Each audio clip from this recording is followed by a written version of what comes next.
Michael Jackson ಹೆಸರು ನಿಮ್ಗೆಲ್ಲ ಗೊತ್ತಿರ್ಬೇಕಲ್ಲ, ದೊಡ್ಡ ಡ್ಯಾನ್ಸರ್. 150 ವರ್ಷ ಬದುಕಬೇಕಂತ ಆಸೆ ಇತ್ತು. 150 ವರ್ಷ ಬದುಕಬೇಕಾಗಿರತಕ್ಕಂಥ ಮೈಕಲ್ ಜಾಕ್ಸನ್ ಆತ ಬದುಕಬೇಕನ್ನೋ ಕಾರಣಕ್ಕೆ ಏನ್ ಮಾಡಿದ್ದ ಅಂತಂದ್ರ, ಒಂದು ವಿಷಯ ನಿಮ್ಗೆ ಗೊತ್ತಿರಲಿ, ಮೈಕಲ್ ಜಾಕ್ಸನ್ ಬದುಕುವುದಕ್ಕಾಗಿ ಜಗತ್ ಪ್ರಸಿದ್ಧ 15 ಮಂದಿ ಡಾಕ್ಟರ್ ತನ್ನ ಹತ್ರ ಇಟ್ಕೊಂಡಿದ್ದ. ಬೇಕಾದಾಗ ಬ್ಲಡ್ ಕೊಡಬೇಕನ್ನುವಂತ ಕಾರಣಕ್ಕೆ ತಂದು ಯಾವ ಗ್ರೂಪ್ ಇತ್ತಲ್ಲ ಆ ಗ್ರೂಪ್ ನವ್ರು 150 ಮಂದಿಯನ್ನ ಕೊಂಡು ಖರೀದಿ ಮಾಡ್ಕೊಂಡಿದ್ದ. ಯಾವಾಗ ಕಿಡ್ನಿ ಹೋಗ್ತದ ಗೊತ್ತಿಲ್ಲ, ಯಾವಾಗ ಕಣ್ಣು ಹೋಗ್ತದ ಗೊತ್ತಿಲ್ಲ, ಯಾವಾಗಲೇ ನನಗೆ ಏನಾದ್ರೂ ಆರ್ಗನ್ ಬೇಕು ಅನ್ನುವಂಥದ್ದು ಗೊತ್ತಾದ್ರೆ 600 ಮಂದಿಯನ್ನ ಕಿಡ್ನಿ ಕೊಡೋರ್ನ, ಕಣ್ಣು ಕೊಡೋರ್ನ, ಯಾವುದೇ ಪರಿಸ್ಥಿತಿ ಒಳಗೆ ಹಾನಿ ಆದ್ರೂ ಪಟ್ನ ಕೊಡುವಂತ ವ್ಯಕ್ತಿಗಳನ್ನ 600 ಮಂದಿ ಇಟ್ಕೊಂಡಿದ್ದ.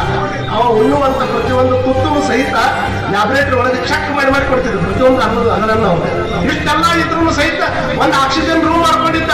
ಅಂದ್ರೆ ನನ್ನ ಚರ್ಮದ ತ್ವಚೆ ಹಾಳಾಗಬಾರದು, ನನಗೆ ಉಸಿರಾಟದ ತೊಂದರೆ ಬರಬಾರದು ಅಂತ ತಿಳ್ಕೊಂಡು ಸಪ್ರೇಟ್ ಒಂದು ಆಕ್ಸಿಜನ್ ರೂಮ್ ಮಾಡ್ಕೊಂಡಿದ್ದ.